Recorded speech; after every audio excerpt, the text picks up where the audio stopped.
Welcome to the Fear and Greed Afternoon Report for Tuesday, the 22nd of November 2022. I'm Sean Aylmer. Every afternoon we've got the 5 stories that happened today that you need to know about.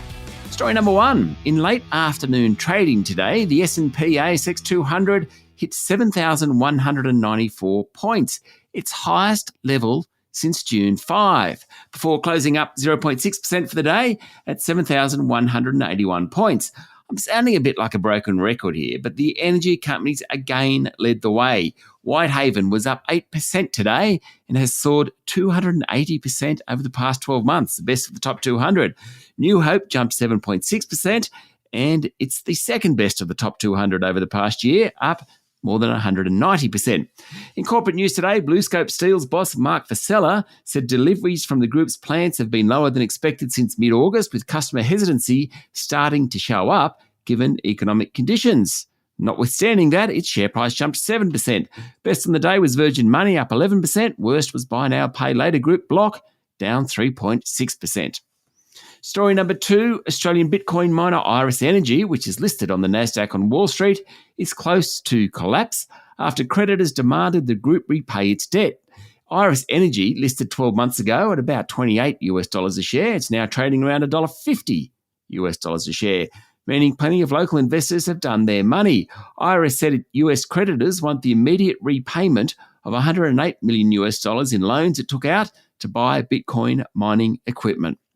Story number 3, Origin Energy's boss Frank Calabria has made his first comments on Canadian investment giant Brookfield Asset Management's $18.4 billion bid for his group. That was made 2 weeks ago.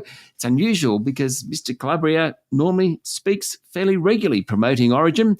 Today, he said there's no shortage of global capital keen to invest in Australia's transition to low-carbon energy, and the takeover bid was evidence of that. Brookfield has said it wants to invest a further $20 billion to help in the transition and is currently in an 8-week due diligence process to firm up the offer.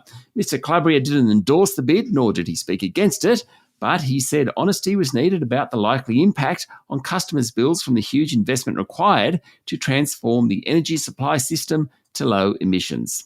Story number 4, revenue at the Stars flagship casino in Sydney has fallen 11% over the past 4 months, pretty much coinciding with the opening of Crown Resorts in the harbour city.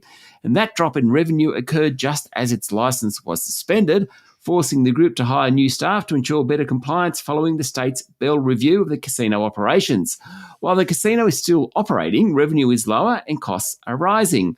At its AGM today, the Star said remediation costs from the New South Wales inquiry will be around $40 million this financial year. The good news for the Star is that its Gold Coast casino revenue is up 32%, while its Brisbane operation has risen 9%.